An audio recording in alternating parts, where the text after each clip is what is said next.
उन दोनों की बातें सुनकर सुल्लू की आंखों में अजीब सी चमक आ गई और चेहरे पर एक शरारती सी मुस्कान, जैसे उसके दिमाग में कोई बात आ गई हो। और वो बोली, अमेजिंग, क्या प्लान है, ग्रेट।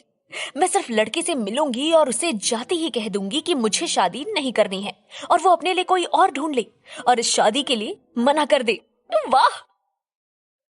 उसने ताली बजाते हुए कहा, इससे तो सब सॉर्ट आउट हो जाएगा। तो फिर डन, मैं उस लड़के से मिलूंगी, उसे भी पता चले कि वो किससे मिलने आ रहा है।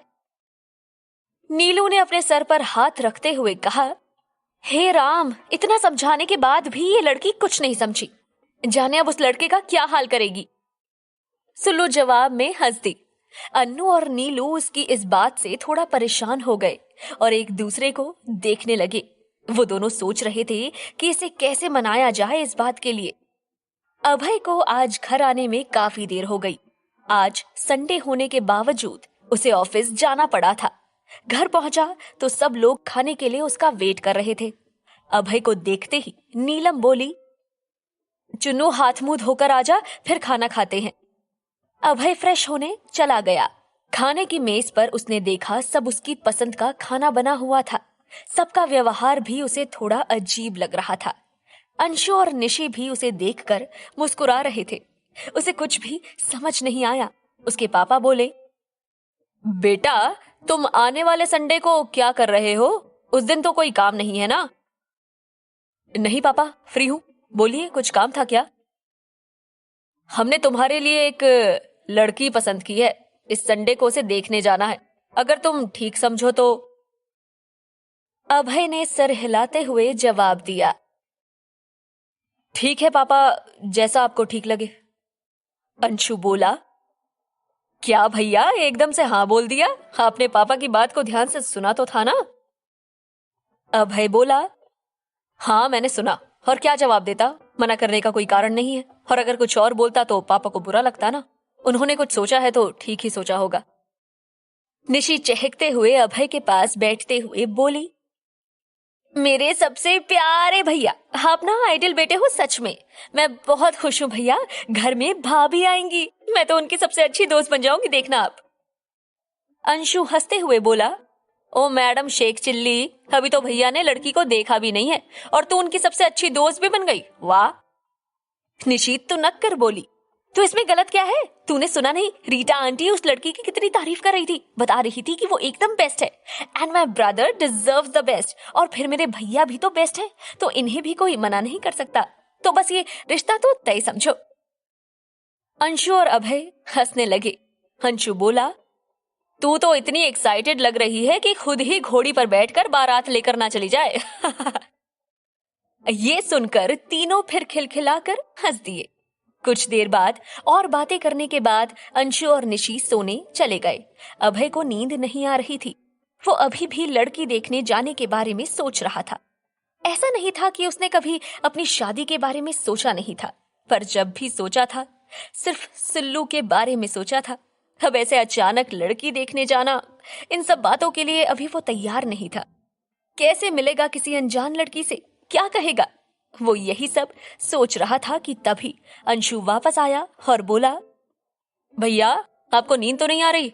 हम कुछ बात कर सकते हैं? अभय बोला, नहीं मुझे तो नींद नहीं आ रही है, पर तुझे क्या हुआ है?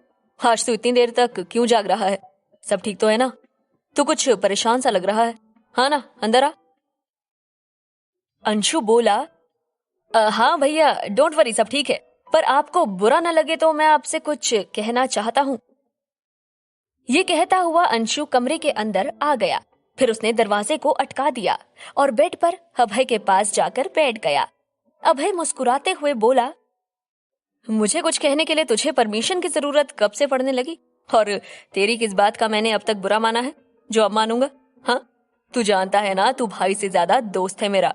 बिंदास बोल, क्या कहना चाहता है?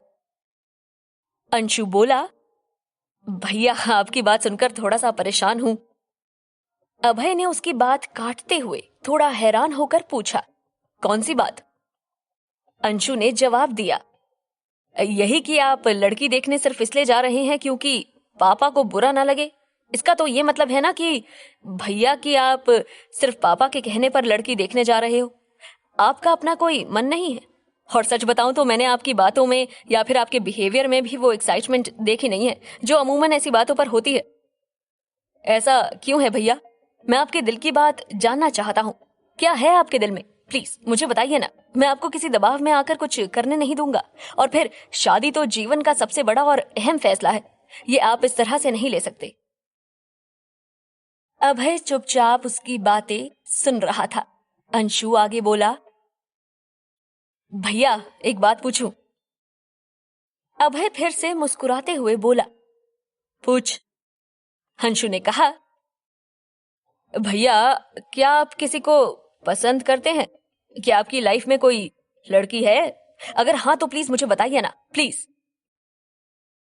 अभय जोर से हंसते हुए बोला, अरे ना मेरे भाई, ऐसा कुछ नहीं है।